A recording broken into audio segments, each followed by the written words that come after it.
غفر له ما تقدم من ذنبه أو كما قال رسول الله صلى الله عليه وسلم. دور شريف مشروع اللهم صل على سيدنا ومولانا محمد وعلى آل سيدنا ومولانا محمد وبارك وسلم وصلوا عليه. وما يزكون الله جل جلاله وعمر واله من وتاسو باندې لوی احسان د رمضان المبارک د میاشتې د روزو د نیولو او دویم احسان د رب العالمین د رمضان المبارک د روزو سره سره د تراویح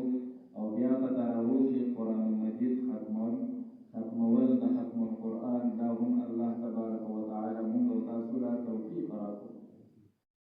یقینا رمضان المبارک چې څنګه روزې نیول الله تبارک وتعالی فرض ګرځولي دي، دغه شانتۍ تراویح د سنت ګرځولي دي، خو دواړه لازمي ضروري څیزونه دي. درې څیزونه داسې دي چې د هغې نعم البدل د هغې بدل نه میلاوي. یو مور او پلار دی چې دا د دنیا نه لاړل، د دې نعم البدل نشته، د دې بدل بیا نه میلاوي. او دویم څیز هغه ایمان دی چې ایمان سړي نه لاړ شي نو د هغې بدل سړي ښه بدل سړي ته نه میلاوي. او دریم قرآن مجید څنګه رب العالمین تنی تنها ذات دی، ولم یکن له کفوا احد، د هغه سره څوک برابر شریک نشته دی. همدغه شانتې د رب العالمین د قرآن مجید دا هم د دې برابر څوک نشته دی. دا داسې بابرکته محفل او مجلس کې رب العالمین زموږ او تاسو جمع او ناسته کړې ده. یو رمضان المبارک دی، بیا عبادت دی، او بیا د روژې د روژه ماتي نفس عبادت او د سرانجام کې د الله په کور کې ختم القرآن مقبل شو، او د الله په کور کې د الله د رسول او د قرآن پاک آیتونو مبارکه او د هغې ترجمې او بیان ته مو مناسب دا ټول اجرونه او ثوابونه دي. څنګه رب العالمین روژې فرض کړې دي، دغه شان رب العالمین موږ باندې ګرځولي لازمي ضروري سنت هغه تراویح دي. او تراویح داسې دي چې سړی تراویح هم ادا کوي او دغه شان کې رمضان المبارک دا روژې هم نیسي، نو ده ته د پوره میاشتې اجر و ثواب میلاوي. او که سړی داسې وي چې رمضان المبارک روژې نیسي لیکن د هغه سستیا او د غفلت د وجې نه تراویح نه ادا کوي، نو ده ته د پوره میاشتې ثواب نه میلاوي بلکې د نیم میاشتې ثواب میلاوي. د حدیث نه پته لګي عامر بن مرة رضی الله تعالی عنه صحابي دی، دی فرمایي و یو سړی راغی نبي علیه الصلاة والسلام ته فرمایي ای د الله رسوله زه ګواهي کوم چې الله اله الا الله چې نشته بې لایق د عبادت ما سوا د الله نه، او ته د الله تعالی رسول یې، او زه به لمونځ کوم، پنځه لمونځونه به کوم، او دغه شانتې زکات به هم ادا کوم، او رمضان المبارک روژې به هم نیسم، او ورسره تراویح به هم کوم. او بیا دا سیب چې کوم راغلی تپوس یې وکړو نو د الله رسول ته فرمایي ای د الله رسوله خبر راکړه ماته ممن انا، زه به د چا نه یم، د چا سره به ځم. نبي علیه الصلاة والسلام فرمایي ته به د پیغمبرانو صدیقینو شهداو نه. نو دلته د عبادتونو سره سره د روژو د نیولو سره د تراویح هم ذکر راځي چې تراویح ورسره هم ادا کول پوره کول دا ځانه مستقل سنت دی. او بیا په تراویح کې قرآن مجید اورېدل او دغه شانتې قرآن ختمول دا ځانه اجر و ثواب دی. زموږ استاد محترم عاصم مولوي صاحب فرمایل چې قرآن مجید قارئ صاحب وایي دلته یو اجر او ثواب میلاویږي، خو چې دا کم اورېدونکي دي پسې شاته ولاړ دي دوی ته ډبل اجر او ثواب میلاویږي. نو مړی ټوله ورځ مونږ ځانه ستړي کړو او ثواب ډبل هغه کوم چې شاته ولاړ مقتدیان اورېدونکي هغوی ته اجر ثواب میلاویږي. او د یو یو نیکۍ باندې په یو یو سجده باندې رب العالمین د نبي علیه الصلاة والسلام حدیث دی چې سړی رمضان المبارک په دې تراویح کې یوه سجده کوي ده ته 1500 نیکۍ په یو سجده میلاویږي. او تقریبا دا 10 رکعات دي او په 10 رکعاتو کې 40 سجدې شوي. 40 سجدو له چې په 1500 کې ضرب وکړي دا 60,000 جوړېږي. ما دې مخکې سره حساب کړی 60,000 نیکۍ صرف د یوې شپې په تراویح په 10 رکعاته باندې میلاویږي. چې سړی پوره رمضان دغه شانتې تراویح کوي او دا 80 نیکۍ 80,000 نیکۍ ده ته میلاویږي. دا څومره اجرونه ثوابونه دي. او دا 10 رکعاته رب العالمین دا زموږ دپاره مقرر کړي دي د نبي علیه الصلاة والسلام په برکت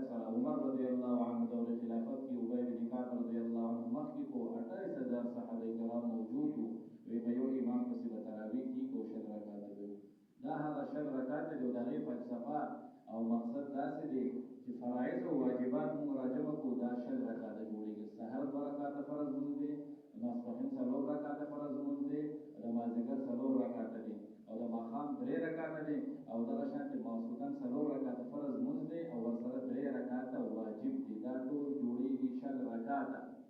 په دې کې حکمت داسې ذکر کړی دی چې رب العالمین د 100 رکعاتونو چې کوم فرایض او واجبات دي او دغه شانتې تراویح هم 100 رکعاته دي. د دې حکمت او فلسفه او مقصد دا دی چې په دې بنده نه په دې فرضو کې په دې واجباتو کې کم کمې کوتاهي کم سهو راشي، رب العالمین د دې تراویح د 100 رکعاتو په برکت سره هغه کمې پوره کوي. څنګه لکه حدیث مبارکه کې راځي قیامت په ورځ باندې سړی په فرض اعمالو کې کمې وي، نوافل او سنت په ګوري په هغې سره به ده هغه کمې د فرایضو پوره کوي. دغه شانتې دا حکمت په دې رمضان المبارک په دې تراویح کې هم دی. والله تبارک وتعالی موږ او تاسو باندې ډېر احسان وکړو چې رب العالمین د رمضان د روژو نیولو سره سره د تراویح کولو بیا د ختم القرآن موقع رب العالمین موږ او تاسو له راکړو. دا د برکتي میاشت د ثوابونو والا اجرونو والا ده، برکتونو والا ده. حدیث کې راځي د الله رسول صلی الله علیه وسلم فرمایي کله رمضان المبارک اولنۍ شپه شي نو بس د دغې اولنۍ شپې نه فتحت ابواب السما، د اسمان دروازې کولاو شي، او دا نه بندېږي د اسمان دروازې مګر د اخر رمضان المبارک د شپې پورې دا دومره کولاو وي. او بیا هر یو رمضان المبارک کې په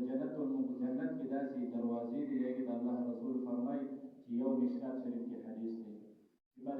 په دې کې یو داسې ده چې هغه خاص د روژه د نیونکو دپاره ده،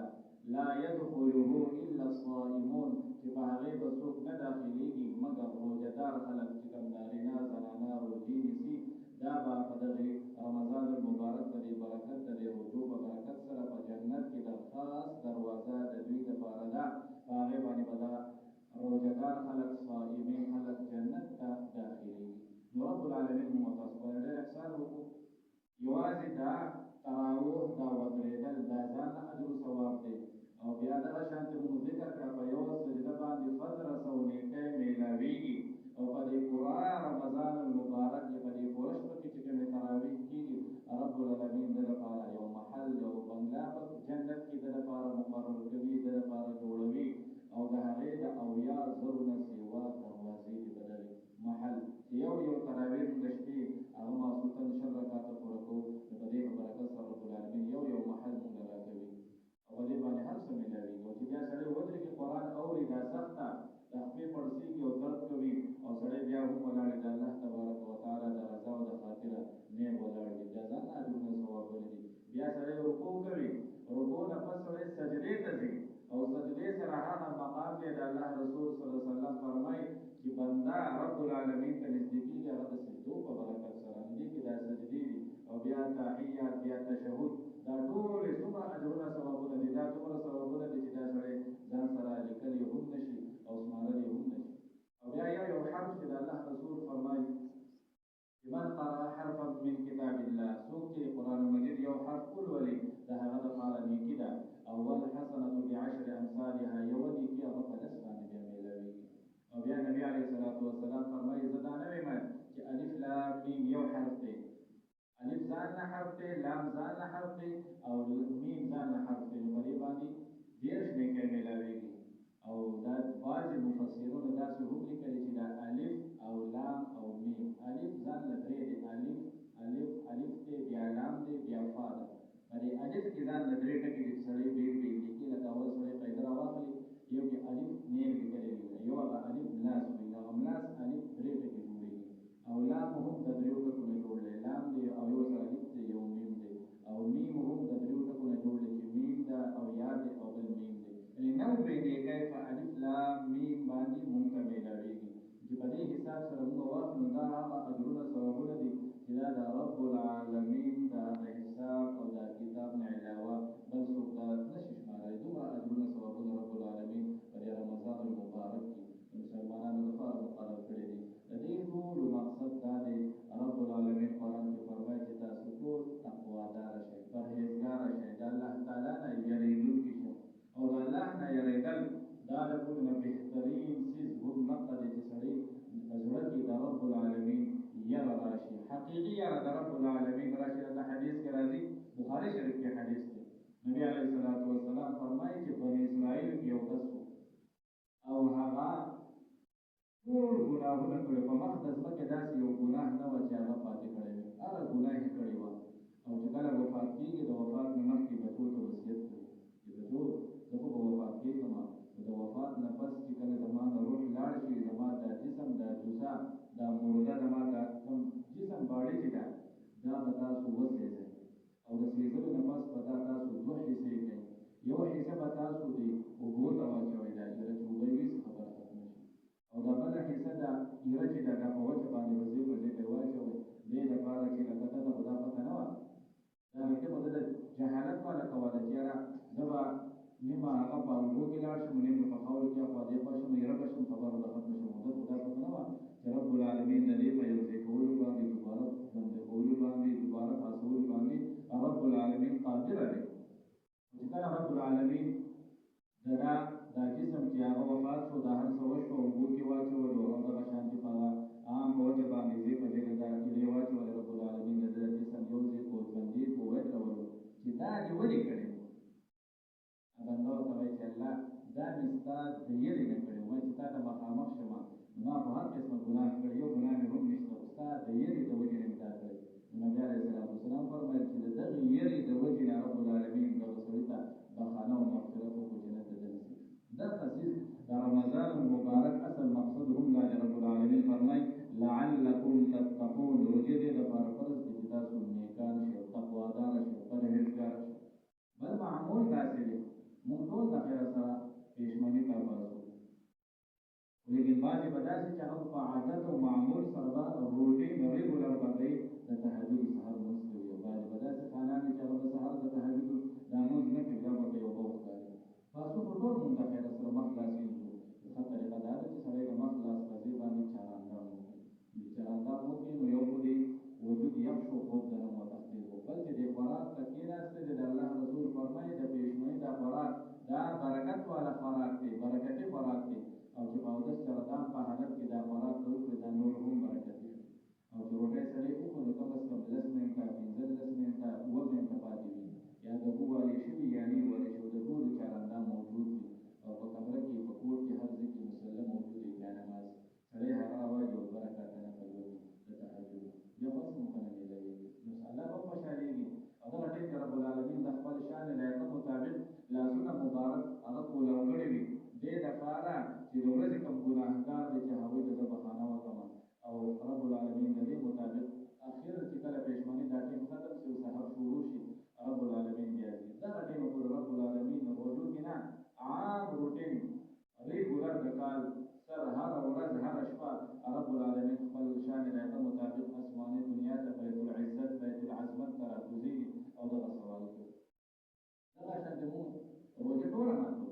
خو چې روژه ماتوي سړی دا 10 منټه مخکې 15 منټه مخکې دې خوراک ته کښېني او دا خوراکونه پراته وي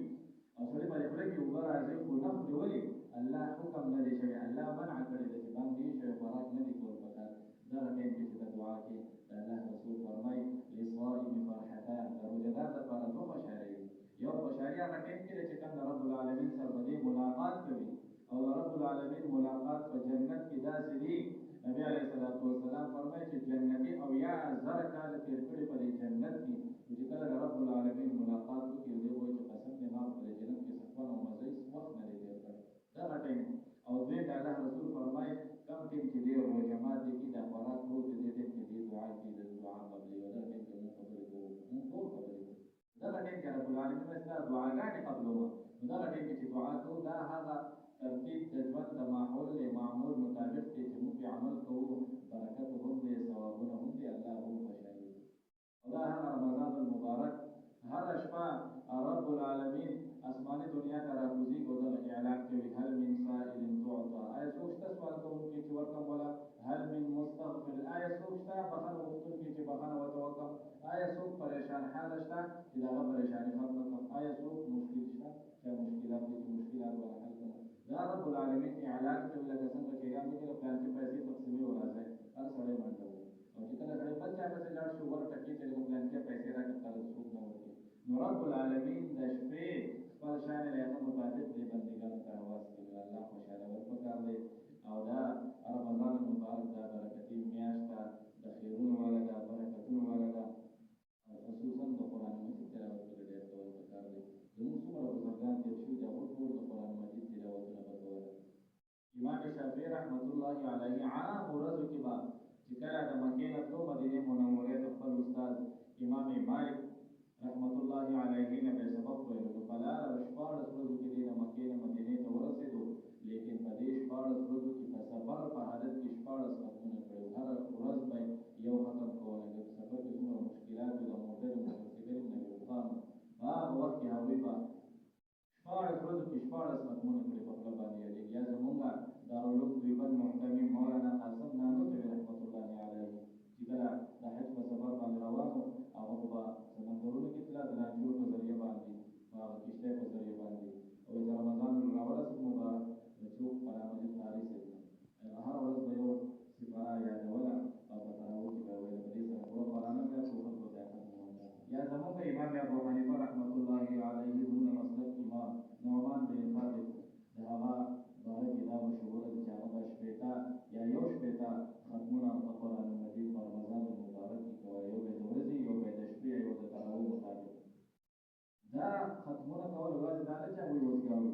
دا امام ابو حنیفه رحمه الله دا د ټولو علماو او د خاص کر د فقه حنفیه امام دی او تابعي دی بزرګانو سره صحابه کرامو سره ملاقات یې کړی دی کله چې سړی مدینې منورې ته روضې ته لاړ شو د روضې د الله د رسول نه راوځي داسې څلور ستنې لګېدلې دي په هغه نور امامانو نومونه لیکلي رحمت الله علیه او نعمان امام ابو حنیفه سره لیکلی نعمان بن ثابت رضی الله تعالی عنه د هغه مقام او مرتبه مدینې والو خلکو ته هم پته ده چې دا رضی الله کې راځي او د دا کاروبار د دا هغه عبادتونه ذکر و اذکار سره سره به د رمضان مبارک کې شپېته ختمونه خدای په خوله باندې یادوي دا دومره ګران کار خو دا ولې هغوی سره د نیکۍ د نیک اعمالو هغه خوند او مزه ورته میده شوي وه دې وجې نه هغوی به د نیک اعمالو خوند ورکولو او مزه به یې وله ورکوله او د داسې دومره مال و چې کله دې وفات شو په کروڑاو مال پې پاتې شو لیکن د دې سره سره چې سړی سوچ وکړي دومره